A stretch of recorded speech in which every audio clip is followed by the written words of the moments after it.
오늘은 시험을 당하는 목적이라는 제목으로 두 번째 시간이 되겠습니다.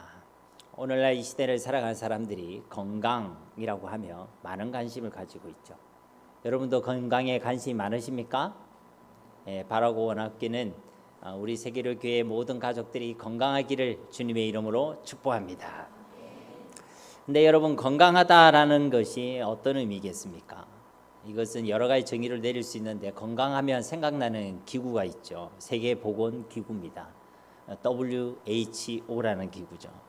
그곳에서는 이 건강이라는 이 단어를요, 이렇게 정의하고 있습니다. 단순히 질병이나 허약함이 없는 것이 아니라 완전한 신체적, 정신적, 사회적 안녕의 상태를 의미한다라고 정의하고 있습니다. 그러니까 이 정의에 의하면요, 한 사람이 건강하다라고 하려면 단순히 신체적으로만 건강하다 해서 건강하다라는 것이 아니란 것이죠. 신체적으로도 건강해야 하고 정신도 건강해야 되고 그 사람의 사회적 관계도 건강해야 한다는 것입니다. 그럴 때 그 사람을 가리켜 건강하다라고 말할 수 있다는 것이죠. 이것은 우리의 신앙에 있어서도 생각할 수 있는 부분을 제공해 주고 있습니다. 우리도 우리의 신앙이 건강한 신앙이다 하려면요, 우리의 믿음의 내용 그 자체도 건강하고 분명해야 되겠지만, 동시에 그 믿음대로 살아내는 우리의 삶도 건강해야 되는 것이고, 또 나아가 우리가 가지고 있는 그 믿음이 다른 사람에게 미치는 그 영향 역시도 건강하다 할 때에 우리는 우리의 신앙이 건강하다라고 할 수 있다는 것입니다. 그래서 하나님께서는 우리에게 바울 서신만 주신 것이 아니라 야고보서 같은 이 공동 서신도 우리에게 주셨다라고 할 수 있다는 것이죠.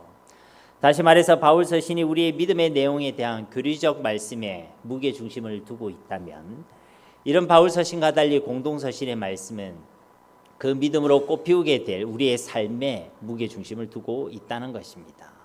이처럼 강조점만 서로 다를 뿐 바울 서신도 공동 서신도 함께 강조하고 다루고 있는 것은 역시 우리의 믿음에 대해서 말씀하고 있다는 것입니다.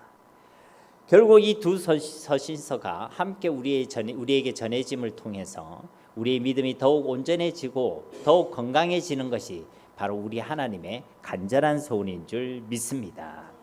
지난주에도 말씀드렸지만, 이처럼 이 야고보서의 말씀도 바로 우리의 건강한 믿음, 또 우리의 온전한 믿음을 위해서 흩어진 교회들에게 주시는 말씀이란 것입니다.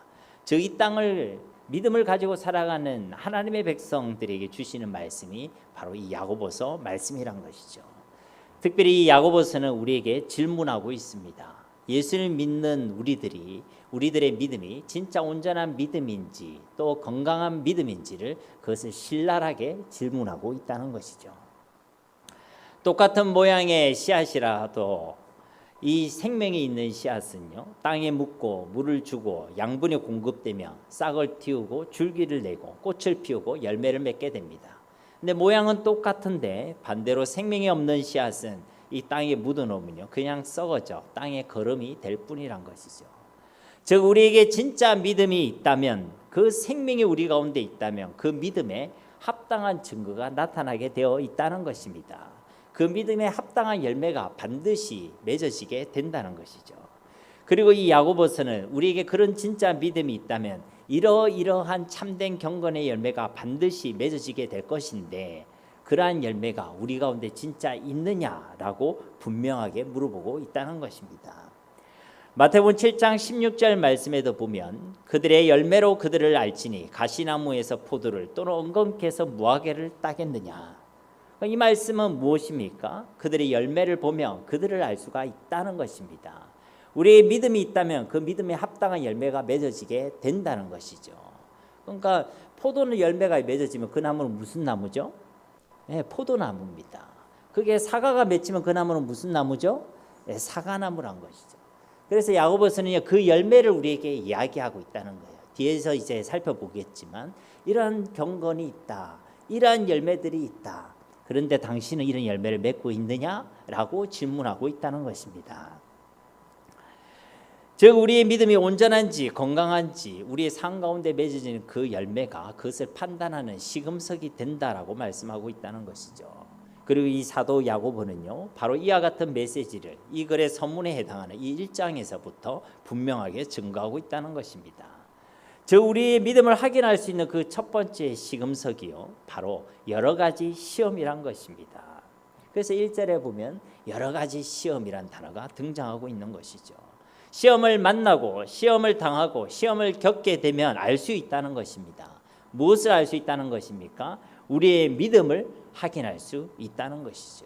우리에게 진짜 믿음이 있는지 없는지를 시험의 시간을 통해 확인할 수 있다는 것입니다. 지난 시간에서 이제 1절과 4절 말씀을 계속해서 살펴보겠습니다. 1절 말씀에 하나님과 주 예수 그리스도의 종 야고보는 흩어져 있는 12지파에게 문안하노라. 지난 시간에서도 말씀드렸듯이 야고보서의 기록자 고 예수님의 형제 야고보는요, 이 1절 말씀에서 우리의 정체성을 분명하게 말씀하고 있죠. 우리의 정체성이 무엇입니까? 흩어져 있는 12지파라는 것입니다. 즉 세상 가운데 흩어져 있는 하나님의 백성들이라는 것이죠. 교회가 아니라, 가정만이 아니라 세상 가운데 흩어져 있다는 것입니다. 이것은 우리에게 두 가지 의미를 함께 말씀해 주고 있습니다. 첫 번째는 지금 우리는 세상 가운데 흩어져 있다는 현재성을 이야기해 주는 것이고, 두 번째는 우리 그리스도인들은 반드시 세상 가운데 흩어져야 한다라는 필연성을 말씀해 주고 있는 것입니다. 즉 우리가 현재 살아가고 있는 곳도 세상이고, 우리가 반드시 살아내어야 하는 곳도 바로 세상이란 것입니다. 왜냐하면 하나님께서 우리의 믿음을 확인하는 것도 그 세상이고, 우리가 하나님께 우리의 믿음을 증명해야 되는 것도 바로 세상이기 때문에 그렇다는 것입니다. 우리가 교회에서 이렇게 차려입고요, 기도하고 찬양하고 이래 있으면 우리의 믿음이 다 괜찮아 보이잖아요. 여러분 옆 사람 한번 보세요. 믿음이 괜찮아 보이는지 영 시원찮아 보이는지 한번 보세요. 우리가 교회 안에만 있으면요, 우리에게 믿음이 있는 것 같고 또 우리 믿음이 괜찮아 보이는 것 같은데, 사실 그 믿음을 증명해야 될 곳, 확인해야 될 곳은 이 교회가 아니라 바로 우리가 살아가는 세상이란 것입니다. 이 세상이란 것은요, 단순히 교회 밖을 의미하는 것은 아닙니다. 하나님과 하나님의 말씀의 통치를 받아들이지 않는 모든 곳이 바로 세상인 것이죠. 그렇기 때문에 안타깝게도요, 교회 안에도 세상이 있을 수 있습니다. 가정에도요, 세상이 있을 수 있죠. 교회를 다른 말로 우리가 예전에는 성전이라고 이야기했죠. 세상과 구별된 곳이라는 것입니다. 그 이름대로 교회는 반드시 세상과 달라야 되겠죠. 또 우리들이 바로 교회 아니겠습니까? 우리가 살아가는 삶의 내용이, 우리가 살아가는 삶의 부분들이 사실 세상과 달라야 된다는 것입니다. 그런데 어떤 분은요, 오늘날 많은 교회들이 지붕 없는 교회와 같다라고 표현합니다. 뭐가 없는 교회라고요? 지붕이 없는 교회와 같다는 것입니다. 이것이 무슨 말이냐면, 지붕이 없으면 그 집에 들어와도 비바람을 그대로 맞게 되죠. 밖에서 비를 맞더라도, 바람을 맞더라도 집으로 들어오면 비를 피할 수 있고 바람을 피할 수 되는데, 오늘날 교회는 지붕이 없는 교회와 같다는 것입니다. 세상에서, 세상에 취해서 세상 가운데 살아가다가 세상에 힘들어하고 세상과 싸우고 있다가 이제 교회 안에 들어오면 그 세상과 다른 무엇을 얻고 또 세상과 다른 무엇을 누릴 수가 있어야 되는데, 교회 안에 들어와도 여전히 비바람을 맞게 된다는 거예요. 왜냐? 지붕이 없으니까. 세상과 달라야 되는데 교회 안에 들어와도 여전히 세상을 경험하게 된다는 것입니다. 세상 사람을 만나고 이제 예수 믿는 사람을 만나면 뭔가 달라야 되는데, 예수 믿는 사람을 봐도 내보다 더 세상적인 그런 것을 경험하게 된다는 것이죠. 이것은 너무나도 안타까운 일 아니겠습니까? 세상 사람들이 우리를 만나면 평안을 얻고 위로를 얻고 소망을 얻고, 세상에 있는 사람들이 교회 안에 오면 이곳에서 다시 회복을 받고 치유를 받고 그들의 삶의 가운데 하나님의 역사가 경험되어지고 그래야 되는 것이 당연하지 않겠습니까? 그런데 세상 속에서도 세상을 경험하고 교회에 와서도 세상을 마주하게 된다면 그게 어떤 소망이 있겠습니까? 그래서 이 야고보는요, 우리에게 이 지붕을 다시 세우라고 말씀하고 있다는 것입니다. 그리고 우리가 세워야 될 그 지붕의 이름은요, 바로 온전한 믿음이란 것이죠. 온전한 믿음이 있을 때 그 지붕을 세울 수 있다는 것입니다. 우리가 정말 말뿐인 믿음이 아니라 온전한 믿음으로 우리가 흩어져 살아가고 있는 이 세상 가운데서 그 믿음으로 삶을 살아낼 때에 그러한 하나님의 역사가 일어나게 된다는 것입니다. 믿음이 없이 우리의 힘으로만 열심히 살고 최선을 다해 살아간다는 것도 하나님께서 원하시는 삶이 결코 아니지만, 믿는다고 하면서도 그 믿음에 도무지 그 믿음에 합당한 열매가 맺지 않는 것도 결코 건강한 신앙이 아니란 것이죠. 그래서 우리의 믿음이 온전해져야 한다. 결코 지붕 뚫린 교회가 되지 않아야 한다라고 말씀하고 있다는 것입니다. 저와 여러분 가운데 온전한 믿음이 있기를 주님의 이름으로 축복합니다. 그래야 교회가 교회다울 수 있는 것입니다. 그래야 많은 사람을 살릴 수 있고 그들을 위로해 줄 수 있고 세상이 줄 수도 세상이 알 수도 없는 참된 평안과 소망을 우리가 나눠줄 수 있게 되는 줄로 믿습니다. 그래서 하나님께서는요, 우리끼리만 똘똘 뭉쳐놓지 않으셨다는 것입니다. 세상 가운데 우리를 흩어 놓으셨다는 것이죠. 왜? 그것이 우리의 믿음을 확인하는 자리고, 그것이 우리의 믿음을 증명하는 자리고, 그것이 우리의 믿음을 선포하는 현장이기 때문에 그런 줄로 믿습니다. 이것이 우리의 정체성이란 것이죠. 우리는 세상 가운데 흩어져 살아가는 사람들이다. 이어진 2절 말씀에서는 내 형제들아 너희가 여러 가지 시험을 당하거든 온전히 기쁘게 여기라. 그러니까 세상 가운데 흩어져 있는 우리들에게 무엇이 주어진다고 말씀하고 있습니까? 여러 가지 시험이 주어진다는 것입니다. 우리가 살아가는 이 세상은 한마디로 시험 장소란 것입니다. 다른 말로 고사장이란 것이죠. 영적인 고사장이란 것입니다. 어디가 말입니까? 우리가 살아가는 이 세상이 그런 영적 시험의 장소란 것입니다. 그리고 그 시험의 과목은 무엇이냐? 바로 우리의 믿음입니다. 이 시험의 장소에서 보는 그 과목의 이름이 믿음이라는 것이죠. 여러분 학교 다닐 때 시험 쳐보셨죠? 시험 안 치는 학교 다니셨습니까? 여러분 시험 칠 때 시험 치는 것이 좋았습니까? 안 좋았습니까?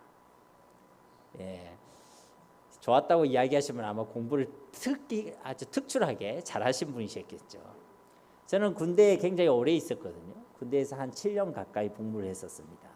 그 복무를 마치고요, 다시 복학을 했죠. 그때 제가 신학교 3학년이었습니다. 처음 복학을 해서요, 학교를 가는데 그 첫날에요, 제가 2번이나 눈물을 흘렸습니다. 제 얼굴 보면 알겠지만 피도 눈물도 없어 보이지 않습니까? 예, 그런데 제가 2번이나 눈물을 흘렸다고요. 한 번은요, 학교 가는 그 길에 제가 영도에 있는 고신대학교를 다녔는데 그 학교 가는 그 길, 버스 타고 들어가는 그 길에요, 갑자기 바다가 팍 펼쳐지는 거예요. 근데 그 펼쳐진 그 세계 속에서요, 하나님 주시는 예전에 저를 부르셨던 그 감동, 이전 7년 전에 제가 입학을 해서 7년도 아니죠, 10년 전에 입학을 해서 주셨던 그 마음이 생각이 나더라고요. 그래서요, 처음 눈물이 걸썽걸썽했었습니다. 다른 한 번은요, 처음 수업 시작을 딱 듣는데요, 시작할 때 교수님이 기도를 하시는 거예요. 여러분 그건 당연하거든요. 신학교 하니까 당연히 기도를 하잖아요. 그런데 기도를 시작할 때 막 눈물이 나더라고요. 왜 그러냐면 제가 군대를 신병 교육대 출신이거든요. 제가 교관 출신입니다. 그런데 군대에서는요, 워낙 삭막하고 살벌하고만 배우고 가르치지 않습니까? 제가 가르치는 건요, 사람을 어떻게 찌르느냐, 어떻게 총을 쏘느냐, 수류탄을 어떻게 던지느냐, 그리고 어떻게 우리가 움직일 것이냐, 뭐 이런 걸 가르치고 있는데요, 갑자기 기도로 수업을 시작한다는 게 너무 저한테는요, 낯설기도 하고 감독이 되었다는 것이죠. 그렇게 살벌한 것만 배우고 가르치다가요, 이제 말씀을 배우고 성경을 배우고 하나님의 일을 배우니까요, 수업 시간이 저한테 너무 귀한 거예요. 시간이 얼마나 행복한지, 얼마나 은혜스러운지, 정말 그 수업 내내 은혜의 도가니였습니다. 그런데 한 학기 내내 그랬던 게 아니라 언제까지였냐면 딱 중간고사까지더라고요. 중간고사. 그 중간고사 시험을 친다고 딱 했더니까 바로 그 행복했던 수업의 시간들, 배움의 지식들이요, 너무나도 무거운 진처럼 느껴지더라는 것입니다. 저도 군대에서는 늘 훈련병들한테 그렇게 이야기했거든요. 피할 수 없으면 그거 어떻게 아세요, 여러분이? 그러니까 늘 그렇게 얘기했거든요. 피할 수 없으면 즐겨라. 그런데요, 막상 제가 시험을 치는 상황 가운데 되니까 도무지 즐길 수가 없더라는 것입니다. 여러분은 어떠십니까? 시험이 즐거우십니까? 여러분 이 시험을 환영하고 계십니까? 분명히 그렇지 않을 것이죠. 그러나요, 이 시험은 우리에게 꼭 필요합니다. 두 가지 이유에서 이 시험이란 것은 꼭 필요합니다. 하나는요, 시험을 쳐봐야 지금의 나를 알 수가 있습니다. 내가 얼마나 알고 있는지, 진짜 알고 있는지 시험을 쳐봐야 알 수 있다는 것입니다. 두 번째 이유는요, 이 시험 때문에라도 더욱 열심과 노력을 경주하게 된다는 것이죠. 평소에 공부를 열심히 하는 사람들도요, 시험 기간이 되면 더 집중해서 공부를 합니다. 평소에 공부를 안 하던 친구들도요, 시험 기간이 되면 시험 기간만이라도 공부를 합니다. 그러니까 시험을 포기한 사람을 제외하고는 이 시험이야말로 우리 모두에게요, 학업의 정진과 실력의 향상의 기회가 된다라는 것입니다. 이것은 우리 신앙에 있어서도 똑같다는 것이죠. 야고보서 1장 2절에서는 그래서 이 여러 가지 시험을 당하게 되거든 온전히 기뻐하라고 말씀하고 있다는 것입니다. 왜냐하면 그 시험이, 그 어려움이, 그 고통의 시간이 결국은 진짜 나의 믿음이 어떠한지를 확인하는 시간이 되게 되는 것이고, 또 우리의 믿음이 더욱 성장하고 성숙할 수 있는 기회와 계기가 되기 때문이란 것입니다. 그리고 그 시험을 치는 고사장이 어디라고요? 우리가 흩어져 살아가는 이 세상이란 것입니다. 그 세상 가운데서 우리의 믿음을 확인하고 우리의 믿음을 증명하고 이 믿음을 훈련해야 한다는 것이죠. 더 쉽게 말하자면 이 세상 가운데 흩어져 있는 저와 여러분들에게 믿음이란 과목에 대해서 시험의 시간이 주어진다는 것입니다. 그리고 그 시험 속에서 우리가 삶으로 대답하는 그 대답들, 삶으로 맺게 있는 그 열매를 가지고 이 야고보서는 채점을 하겠다는 것이죠. 그리고 강야에서 이스라엘 백성들은 두 사람을 빼고는 다 F학점 받았지 않습니까? 그죠? 그런데 우리는 어떠한지를 묻고 있는다는 것입니다. 강야에서 이스라엘은 다 F학점 받고 낙제했지만 우리의 믿음은 어떠한지, 우리의 믿음은 온전한지 그렇지 않은지를 평가하시겠다는 것입니다. 그리고 그것을 가지고 우리 역시도 스스로의 믿음을 돌아보고 살펴보라고 권면하고 있는 말씀이 바로 이 야고보서 말씀이란 것이죠. 그래서 지난 시간에 3절 말씀에 믿음의 시련이라는 것에 대해서 우리가 함께 말씀을 나누었었죠. 즉 우리가 반드시 알아야 하는 것이 있는데 그것은 바로 우리에게 주어지는 그 시험이 믿음의 시련이라는 것을 알아야 한다는 것입니다. 알아야지만 기뻐할 수 있다는 것이죠. 모르면 이게 너무 억지스럽게 보인다는 것이죠. 온전히 기뻐하라는 것은 지난 시간에 말씀드렸듯이 그냥 기뻐하라가 아니라 모든 기쁨을 모아서 그 기쁨을 터뜨려서 기뻐하라는 것입니다. 그런데 좋은 일이 있을 때도 아니고, 그리고 뭔가 인생에 대박이 난 일도 아니고, 시험의 시간에 그 기쁨을 그렇게 터뜨려라? 이것은 결코 쉬운 일이 아니란 것이죠. 모르면 이것이 그냥 억지로 들린다는 것입니다. 하나님이 나는 너무 슬프고 아프고 힘든데 하나님이 이렇게 명령하시는 거죠. 웃어라. 당장 웃어라. 나는 힘들어 죽겠는데 웃어라. 웃을지어다. 하나님이 그런 하나님이 아니시지 않습니까? 그런데 그렇게 들릴 수밖에 없다는 것이죠. 그러면 우리가 어떻게 해야 되냐면, 그래서 알아야 한다는 것입니다.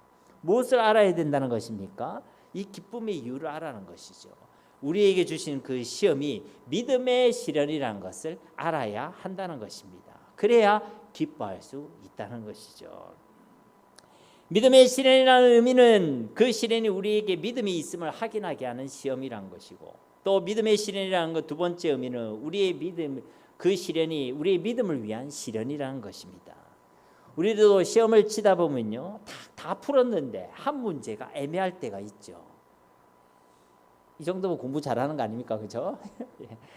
다 풀었는데 한 문제가 애매할 때가 있어요. 그러면요, 그 문제를 가지고 마지막까지 머리를 싸매고 낑낑대게 되죠. 어떻게든 기억해내려고 애를 씁니다. 그러다가요, 머리 한쪽에서 그 정답이 생각나는 때가 있습니다. 아, 맞다, 이렇게 되죠. 그럼 기분이 어떻습니까? 정말로 기쁘죠. 안도의 한숨을 하고, 아이들 표현으로는요, 기분이 째질 듯이 기쁜 것입니다. 엄청 기쁘다는 것이죠. 우리가 이 땅에서 만나는 시험도 동일하죠. 믿는 사람이든 믿지 않는 사람이든 감당하기 힘든 그 어려움과 시험을 만나면요, 누구나 다 힘들어하게 되어 있다는 것입니다. 그런데 그 시험 속에서 바로 우리 믿음의 진위가 드러나게 된다는 것이죠. 믿음이 없는 사람은 마냥 불평합니다. 어렵다고 원망합니다. 실망하죠. 염려와 걱정, 두려움과 불안에서 벗어나지를 못합니다. 그런데 믿음이 있는 사람은요, 그 속에서 내 안에 믿음이 있음을 발견하게 된다는 것이죠. 하나님의 존재가 믿어집니다. 그 문제 속에서도 하나님의 능력과 하나님의 사랑이 믿어지기 시작한다는 것이죠. 그렇게 내 속에 믿음이 있음을 발견하게 되면 나에게 있는 그 모든 부정적인 감정들이 사라지게 된다는 것입니다. 기쁨이 넘치게 되고 감사가 터지게 되고 하나님을 향한 영광의 찬송이 우리 입술 가운데 흘러 넘치게 되는 줄 믿습니다. 그래서 이 시험을 믿음의 시련이라 한다는 것이죠. 이 시간을 통해 우리 안에 믿음이 있음을 발견하게 되고 그것을 발견하는 순간 우리는 기쁨을 터뜨리게 되어 있다는 것입니다. 그래서 야고보는 우리에게 권면하고 있다는 것이죠. 여러 가지 시험을 너희가 당할 것이나 그 모든 시험이 믿음의 시련이라는 것을 알아라. 그리고 그 아는 것으로 온전히 기뻐하라. 이 기쁨이 저와 여러분의 기쁨이 되기를 주님의 이름으로 축복합니다. 두 번째로는 믿음의 시련이 어떤 의미라고 했습니까? 우리의 믿음을 위한 시련이라는 것입니다. 우리의 근육도 계속 훈련하고 단련시키면 더 강하고 단단해지죠. 더 힘을 쓸 수 있는 근육이 됩니다. 그런데 이 훈련과 단련이란 과정이 결코 만만하진 않죠. 저는 개인적인 취미로 이 자전거를 타는 취미가 있었는데 한때 아주 열심히 탔었습니다. 타다 보면요, 멀쩡한 평지 가는 거 이제 재미가 없으니까요, 산을 막 오르게 되거든요. 그러면요, 그 산을 오를 때 산마다 기록이 남습니다. 이 전문 어플이 있거든요. 그래서 이 산을 넘는데 올라가는데 몇 분 몇 초가 걸렸는지 기록이 딱 저장이 된다는 것이죠. 제가 갈 때마다 그것을 PR, 퍼스널 레코드라고 얘기합니다. 그래서 하루는요, 처음에 갈 때는 그 산을 오를 때요, 한 10분 정도가 제 PR이었어요. 그 다음에는 9분, 그 다음에 8분, 그 다음에 7분. 근데 그 다음부터는 암만 노력해도 이 7분대를 벗어날 수가 없는 겁니다. 그래서 남자는 또 쓸데없는데 승부욕이 있잖아요. 오기가 생기는 겁니다. 그래서요, 엄청 운동을 했습니다. 말이 운동이지 시간이 될 때마다 몸과 근육을요 괴롭혔습니다. 안장에 앉지도 않았어요. 안장에 앉지 않고 서서 다리로만 꾹꾹 타는 거 훈련도 해보고 정말 숨이 터질 때까지 힘을 계속 유지하면서 죽으라고 페달을 굴려보기도 하고 그러다가 정신이 들면요, 이게 뭐라고 내가 이리 죽을 똥살똥하고 있나, 그렇게 현타가 오기도 하고, 그러니까 정말 포기하고 싶은 마음도 들었죠. 그런데 그렇게 노력을 하고요, 어느 날 그 산을 갔는데 제 목표는 6분대에 들어가는 게 목표였는데요, 아예 5분대로 들어갈 수가 있었습니다. 여러분 하마터면 아멘 할 뻔했죠. 그러니까요, 정말 기쁘더라고요. 그간 고생한 것에 대한 보상이 될 만큼요 기뻤습니다. 성취감도 들고요, 만족감도 들었습니다. 제 자랑을 하려고 이야기를 드리는 것이 아니라요, 이것을 경험하고 나니까요, 그 뒤에는 그렇게 힘들게 타는 것도 재미가 있더라는 것입니다. 왜냐하면 그렇게 정말 힘들고 버거운 시간들이었지만 이 고통의 시간이 결국은 나를 강하게 단련시켜 준다는 것을 알았기 때문에, 이것을 경험했기 때문에 이 이후에는요, 살랑살랑 타는 것도 재밌고, 여행 가서 이것저것 맛있는 거 먹고 사진 찍는 것도 재밌고, 또 힘들게 고통스럽게 타는 것도 자전거를 타는 즐거움 중 하나가 되었다는 것입니다. 그래서요, 이 야고보서도 우리에게 선포하고 있는 것입니다. 이 시험이 우리를 위한 믿음의 시련이라는 것을 알아야 한다는 것이죠. 결국 이 시험이 우리의 믿음을 더욱 성장시키고 더욱 단련하며 더욱 온전하게 할 것이 분명하기 때문에 이것을 알고 이것을 기대하며 이 시험의 시간에 온전히 기뻐하라고 말씀하고 있는 줄로 믿습니다. 우리의 믿음이 더 성장하고 단련하고 온전해지면요, 뭐 자전거를 잘 타는 것과 비교할 수가 없습니다. 우리의 응답도 달라지고 하나님의 역사도 달라지고 세상을 이기는 승리도 완전히 달라지게 될 줄로 믿습니다. 그런데 그런 믿음의 성장과 단련을 어느 시간에 주신다고요? 바로 이 시험의 시간을 주신다는 것입니다. 여러분, 여러분의 믿음이 성장하고 성숙하고 단련되는 것이 혹시 싫으십니까? 혹시 나의 믿음이 온전해지는 것이 싫으십니까? 그렇지 않다면 오늘 말씀과 같이 여러분에게 이 여러 가지 시험들이 올 때 기쁨으로 환영하시기를 주님의 이름으로 축복합니다. 시험이 올 때 오지 마라 할 것이 아니라 기쁨으로 환영하고 온전히 기뻐하시기를 주님의 이름으로 축복합니다. 왜냐하면 그 시험의 시간은요, 우리의 믿음을 단련하는 하나님의 은혜의 시간이 되기 때문에 그런 것입니다. 그러니 한번 따라해 보겠습니다. 알면 기쁘고 모르면 기뻐할 수 없다. 우리에게 주어진 여러 가지 시험이 믿음의 시련임을 아는 은혜가 우리 가운데 있어야 될 줄 믿습니다. 끝으로 우리에게 주어지는 시험이요, 믿음의 시련이란 것에 대해서 우리가 한 가지 더 알아야 될 사실은 이 믿음의 시련이 우리로 하여금 믿음의 열매를 맺게 한다는 사실입니다. 그러니까 이 믿음의 시련은요, 반드시 우리에게 맺게 하시는 게 있는데 바로 그게 믿음의 열매라는 거예요. 이 믿음의 열매를 맺어가는 과정을 3절과 4절 말씀에서 잘 말씀해 주고 계십니다. 3절 말씀에 이는 너희 믿음의 시련이 인내를 만들어내는 줄 너희가 알미라. 인내를 온전히 이루라. 이는 너희로 온전하고 구비하여 조금도 부족함이 없게 하려 함이라. 아멘.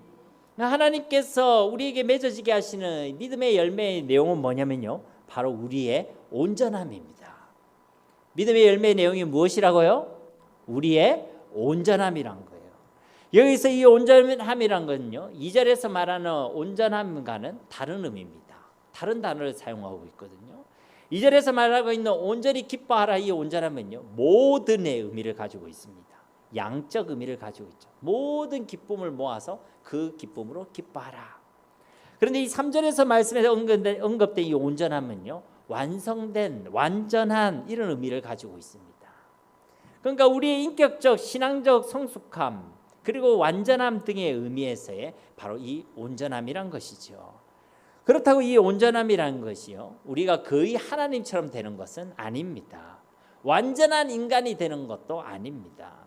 이 땅에서 완전한 사람, 온전한 사람은 성령으로 잉태하사 죄 없으신 사람으로 오신 예수 그리스도밖에 없는 줄 믿습니다. 그렇기 때문에요, 여기서 말씀하고 있는 이 온전함이란 것은 말 그대로 우리의 신앙적, 인격적 성숙을 의미하는 것입니다. 조금 더 쉽게 말씀드리자면 우리가 예수님을 닮아 간다는 것이죠. 우리의 성숙함의 목적은 훌륭한 사람이 되는 것이 아닙니다. 우리의 성숙함의 목적은요, 바로 우리가 예수님을 닮아가는 일인 줄로 믿습니다. 그래서 우리가 이 온전함의 이름을 이룰수록 우리의 삶을 통해서요, 예수님이 드러나게 되어 있습니다. 인격적으로 훌륭한 사람은 그 사람이 드러나잖아요. 하는 것이 훌륭한 사람, 그 사람이 드러나는 거 아니겠습니까? 그런데요, 예수님을 닮아가는 온전한 성숙함이 있는 사람은요, 그 사람의 삶을 볼 때 예수님이 드러나고 예수님이 보이고 예수님이 증거되는 줄 믿습니다. 여러분, 우리는 그냥 놔두면요, 나 자신 말고는 보일 게 없습니다. 나 자신은 그러면 대단한 존재입니까? 그렇지 않죠. 우리는 죄인입니다. 그래서요, 우리로 충만하게 되면 죄의 냄새가 나는 거예요. 우리 어디를 가도 사망의 냄새, 불신앙의 냄새, 세상의 냄새가 날 수밖에 없다는 것입니다. 그런데 우리의 믿음이 온전해짐에 따라서 이제 우리가 예수님을 닮아가면요, 이제 나의 삶을 통해 누가 드러납니까? 예수님이 드러나는 거예요. 이제는 나의 삶 가운데 의의 향기가 나고 영생의 향기가 나고 예수님의 향기가 나고 사랑의 향기가 드러나게 되는 줄로 믿습니다. 고린도후서 2장 15절에서 16절 말씀에 보면 우리는 구원받는 자들에게나 망하는 자들에게나 하나님 앞에서 그리스도의 향기니 이 사람에게는 사망으로부터 사망에 이르는 냄새요, 저 사람에게는 생명으로부터 생명에 이르는 냄새라. 누가 이 일을 감당하리요? 예수 그리스도의 향기를 드러내는 이 일을 누가 감당하겠습니까? 이 믿음으로 온전한 사람, 바로 이 믿음으로 온전함에 이르는 하나님의 사람이 이 일을 감당하게 될 줄로 믿습니다. 여러분, 이것은 놀라운 일이에요. 우리는 가만히 놔두면 사망의 냄새, 죄의 냄새, 세상의 냄새밖에 날 수밖에 없는 존재라는 거예요. 그런데 하나님께서 은혜를 주시고 우리를 이 온전함에 이르게 하시면 우리를 통해 그리스도가 증거되어지는 그리스도의 향기로 살아가게 하시는 줄 믿습니다. 4절 후반절에 너희로 온전하고 구비하여 조금도 부족함이 없게 하려 함이라. 바로 이 온전한 믿음, 성숙한 믿음이 어떤 일에도 자족할 수 있는 믿음이야말로 하나님께서 우리에게 허락하시는 온전한 믿음의 열매인 줄 믿습니다. 여러분, 이런 열매가 기대가 되십니까? 아니면 그렇지 않습니까? 여러분, 이런 열매가 맺어지면 행복할까요? 안 행복할까요? 그런데 이 믿음의 열매를요, 바로 이 시련이라는 시간을 통해 저와 여러분에게 주시겠다는 것입니다. 그래서요, 이 여러 가지 시험을 만나면 온전히 기쁘게 여기란 것입니다. 여기서 한 가지 주목할 것은요, 이렇게 하나님께서 우리에게 허락하신 이 믿음의 열매는 그냥 하루아침에 맺어지는 것이 아니란 것입니다. 그래서 야고보서는 이 온전함이라는 믿음의 열매를 말씀함과 동시에 무엇을 함께 말씀하고 있냐면 인내, 곧 참고 기다림에 대해서 함께 말씀하고 계신다는 것입니다. 즉 믿음의 실현 가운데 인내를 온전히 이루라. 그리하면 너희로 온전하고 구비하여 조금도 부족함이 없게 하겠다라고 말씀하고 계신다는 것입니다. 저와 여러분들이 하루아침에 천지가 개벽하듯이 우리에게 이런 믿음의 열매가 순식간에 우리 가운데 주어졌으면 바랄 것이 없겠지요. 그런데요, 우리 하나님께서 그렇게 하시는 분이 아니란 것입니다. 그것은 하나님께서 이 땅을 창조하신 하나님의 섭리를 보면 충분히 알 수가 있죠. 특히 생명과 관련된 것들은요, 모두 다 이 인내의 시간이 필요합니다. 참고 기다림의 시간이 필요하다는 것이죠. 우리도 아이들을 키울 때 어떻게 키웠습니까? 이 녀석들은요, 자기들이 스스로 큰 줄 압니다. 그래서 큰 소리 빵빵 치죠. 근데 사실 여기에는요, 어마어마한 부모의 희생과 헌신이 들어가 있습니다. 정말 부모들이 자신의 생명과 삶을 갈아 넣어서요, 자녀들을 키워놓고 또 키워냈다는 것입니다. 그래도요, 자식들은 잘 모릅니다. 그것을 자식들이 알아가는 과정을 두고요, 이제 철이 들었다라고 이야기하는 것이죠. 아무튼 아이가 태어났다고 해서요, 그 아이가요, 하루아침에 자라지는 않는다는 것입니다. 우리는 키울 때 그러죠. 이 아이가 언제쯤 다 커가지고 사랑구실을 하겠나, 그런 생각을 하지 않습니까? 그런데요, 이게 하루아침에 아이가 쑥 크지 않는다는 것입니다. 여기에는요, 기다림이 필요하다는 것이죠. 잘 못 걷는 아이를 가지고요, 막 안다라고 우리가 쪼우지 않습니다. 왜 그것밖에 못 걷냐고. 아니 이제 막 태어났는데서 이제 아자아자 걷는 아이를 우리가 뭐라 하지 않는다는 거죠. 기다리죠. 그냥 기저귀에 똥을 싸고 오줌을 싸버린 아이한테 막 뭐라 하지 않습니다. 아니 그건 당연한 거 아닙니까? 아기가. 그래서요, 기다립니다. 그 똥을 만져가면서 냄새 맡아가면서 그 똥을 관련 기저귀를 빨아가, 요즘은 기저귀 시대가 아니죠. 네, 그렇게 하면서 기다린다는 것입니다. 무슨 말입니까? 모든 생명들은요, 성장하고 성숙해지는 데 있어서 참고 기다림의 시간이 필요하다는 것입니다. 인내의 시간이 반드시 필요하다는 것이죠. 그런데 그것을 못 참으면요, 온전히 잘할 수가 없다는 것입니다.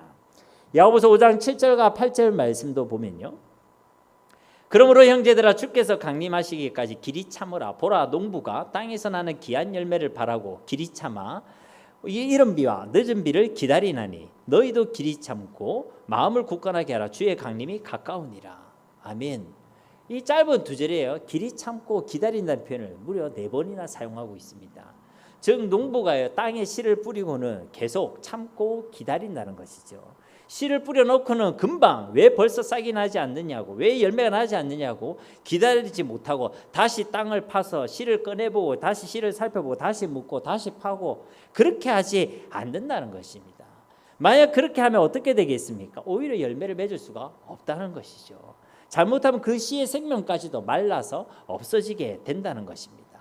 그래서요, 농부는 기다린다는 것이죠. 이른 비와 늦은 비를 기다린다는 것입니다.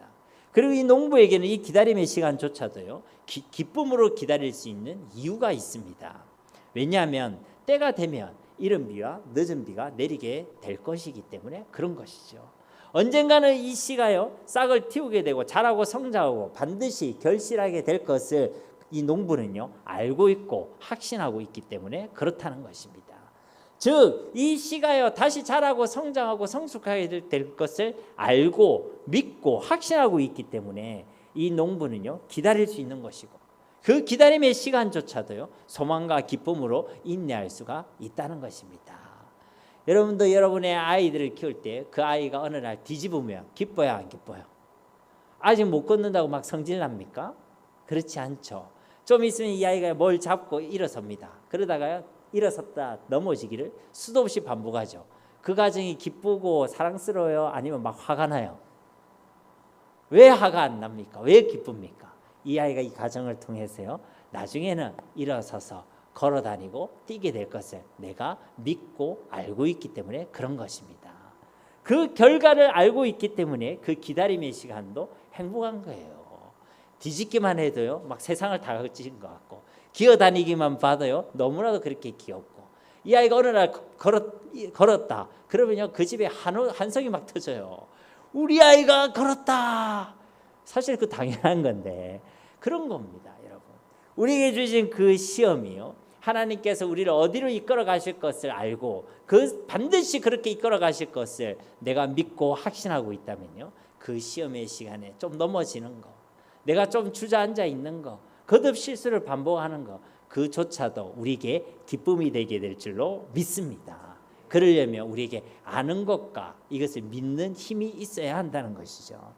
에베소서 4장 13절 말씀에도요, 우리가 다 하나님의 아들을 믿는 것과 아는 일에 하나가 되어 온전한 사람을 이루어 그리스도의 장성한 분량이 충만한 데까지 이르리니. 그러니까 온전한 사람은 어떤 사람이냐, 온전한 믿음은 어떤 사람이냐, 예수님을 믿는 힘과 아는 것, 이것이 함께 있는 것이 바로 온전함이라는 것입니다. 그리고 이 야고보서는요, 그 온전함을 이 시련의 시간, 시험의 시간을 통해 저와 여러분에게 주신다라고 말씀하고 계신다는 것이죠. 3절 말씀을 조금 더 자세히 보겠습니다. 이는 너희 믿음의 시련이 인내를 만들어내는 줄 너희가 알미라. 이 말씀을 자세히 보시면요, 믿음의 시련이 만들어내는 것이 있습니다. 그게 뭐냐면 바로 인내라는 것입니다. 그러니까 이 시험의 시간이요, 우리에게 인내를 만들어낸다는 것이죠. 우리에게 주신 이 믿음의 시간을 통과하기 위해서 사실 필요한 것이 이 인내 아닙니까? 그죠? 근데 이 시련의 시간을 통과하기 위해 필요한 이 인내를요, 또 이 시련의 시간을 통해 우리에게 주신다라는 것입니다.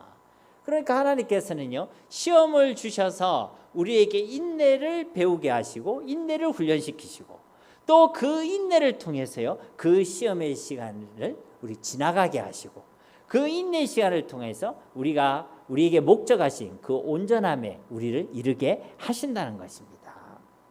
이거는요, 여러분들이 운동을 해보면 잘 압니다. 집에 가서 팔굽혀펴기를 해보세요. 저희 막둥이가요, 한 번씩 집에서 팔굽혀펴기를 이렇게 하거든요. 그런데 처음에 해보라 했더니요, 무릎을 대고 팔굽혀펴기를 하는데 이걸 3개 이상 잘 못하는 겁니다. 하나 할 때도 발발을 떨면서 이렇게 하는 거예요. 그런데 지금은요, 어제 제가 시켜봤거든요. 왜 시켜봤냐, 설교하려고 한번 시켜봤거든요. 야, 너 팔굽혀펴기 한번 해봐라 이랬더니 이 녀석이 무릎을 떼고도요 3개를 하는 거예요. 무릎 떼고 3개 한다는 건요, 무릎 떼고는 10개 이상도 할 수 있다는 겁니다. 그러니까 이 무슨 말입니까? 우리가 겪는 그 어려움과 힘든 시간들이요, 처음에는 거기서 우리가 인내하기가 참 힘듭니다. 그래서 뛰쳐나가죠. 어려움이 오면요, 뛰쳐나갑니다. 말씀 밖으로, 믿음 밖으로 뛰쳐나갑니다. 그런데 이 가정 속에 계속 우리에게 반복이 되면요, 그 가정을 뭘 단련시키냐면 그게 머물 수 있는 힘을 단련시켜 주시는 거죠. 참고 견디고 기다릴 수 있는 힘을 주신다는 것입니다. 그러면요, 3개 하다가 포기하던 내가요, 이제는 6개, 10개도 버티고 나중에는 100개도 버티게 된다라는 것입니다. 여러분, 이것이 하나님의 오묘한 하나님의 방법이고 섭리인 줄 믿습니다. 그러니까 여러분들이 시련이 오고 시험이 온다고 그것을 막 하고 거부할 필요가 없다는 것이죠. 처음엔 여러분한테 틀림없이 힘들 것입니다. 어려움이 오고 힘든 일이 오니까, 와, 내가 예수님 믿는데 왜 어려움이 오지? 내가 예수님 오는데 왜 이런 문제들이 오지? 그것이 이해가 잘 되지 않을 것입니다. 그래서요, 믿음 밖으로 튀어나가겠죠. 말씀 밖으로 튀어나갈 수 있다는 것입니다. 그런데 그 과정 속에서요, 하나님 우리에게 인내를 하게 하신다는 것이죠. 믿음의 시련은요, 인내를 낳게 하시는 것입니다. 그리고 그 인내가 딱 우리에게 훈련이 되어지면요, 점점 더 그 시련의 시간을 더 버티고 기다릴 수 있는 것이죠. 처음에는 웃어야 되는갑다 해서 썩소를 쉽게 이렇게 짓다가 나중에는요, 그 가운데 진짜 진심으로 기쁨을 고백하고 기쁨을 터뜨리고 그 기다림의 시간도 즐거움으로 고백하게 될 줄로 믿습니다. 말씀을 맺도록 하겠습니다. 이 세상을 살아가는 동안에 이 세상 가운데 흩어져 있는 우리들은요, 반드시 여러 가지 시험들을 만나게 될 것입니다. 그런데 오늘 야고보서 말씀은요, 그 모든 시험들 속에서 온전히 기뻐하라 라고 말씀하고 계십니다. 왜냐하면요, 그 시련들이, 그 시험의 시간들이요, 우리를 위한 믿음의 시련의 시간이기 때문에 그런 것입니다. 하나님께서는 이 믿음의 시련을 통해서요, 우리에게 진짜 믿음이 있음을 확인하게 하십니다. 그것이 우리에게 얼마나 기쁨이 되는지 모릅니다. 마치 답을 찾아낸 것처럼 기쁘게 하신다는 것이죠. 또 우리의 믿음을 단련시켜 주신다는 것입니다. 우리의 믿음이 더욱더 성장하고 성숙할 수 있도록 은혜를 베풀어 주신다는 것이죠.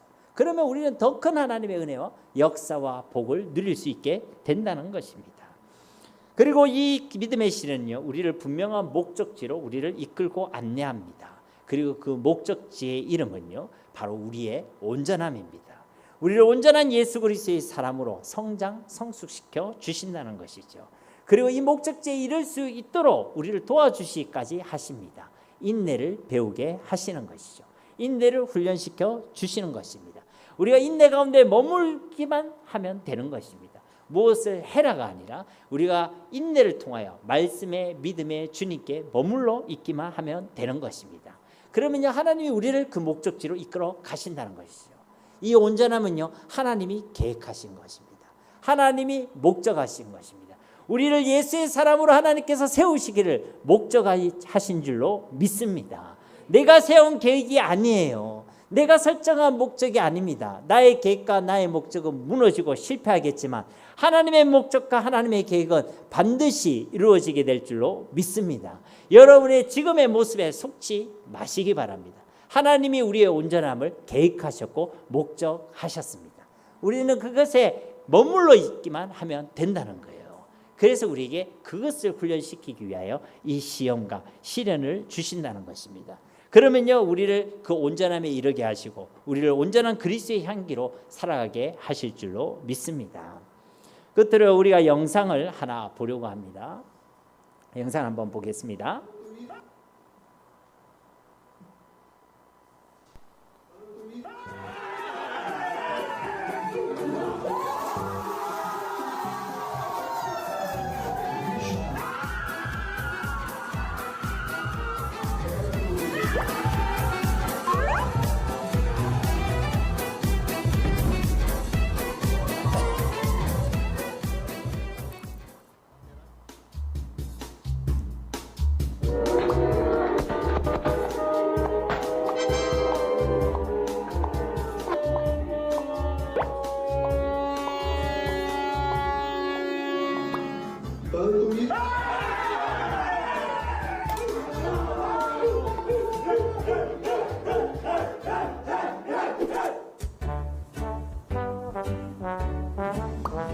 Rafinha, Barcelona, Richard.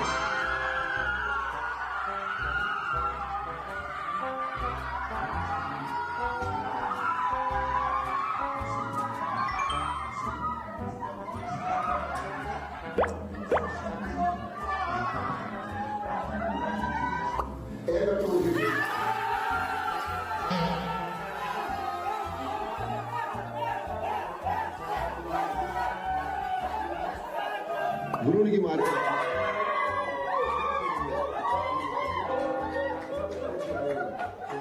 She may be the face I can't forget.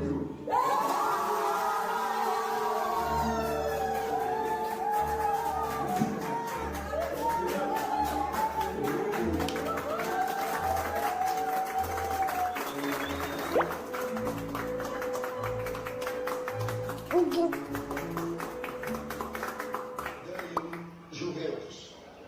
Laterais esquerdos. Alexandre, Juventus. Alex Telles. Real Madrid.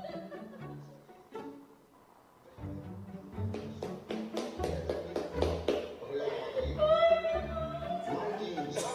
PSG, Vinícius Júnior. Real Madrid. Essa é a lista dos. 네, 이 영상은요, 월드컵 우승을 위해서요, 브라질 국가대표 선발 발표 결과에 대한 각 선수들의 반응을 촬영한 영상입니다. 여러분들 알다시피 이 브라질이라는 나라는 정말 축구에 미친 나라 아니겠습니까? 그런 나라의 국가대표로 뽑히는 거 정말로 기쁘고 감사한 일이겠죠. 정말 영광스러우고 감격스러운 일이면 틀림이 없을 것입니다. 그래서요, 영상에서 우리가 확인할 수 있듯이 이렇게까지 기뻐하는 것입니다.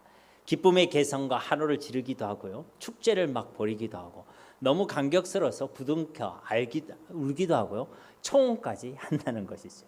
그런데 사실 알고 보면요, 이렇게 선발된다는 것은요, 개인에게 있어서는 훨씬 더 힘든 일입니다.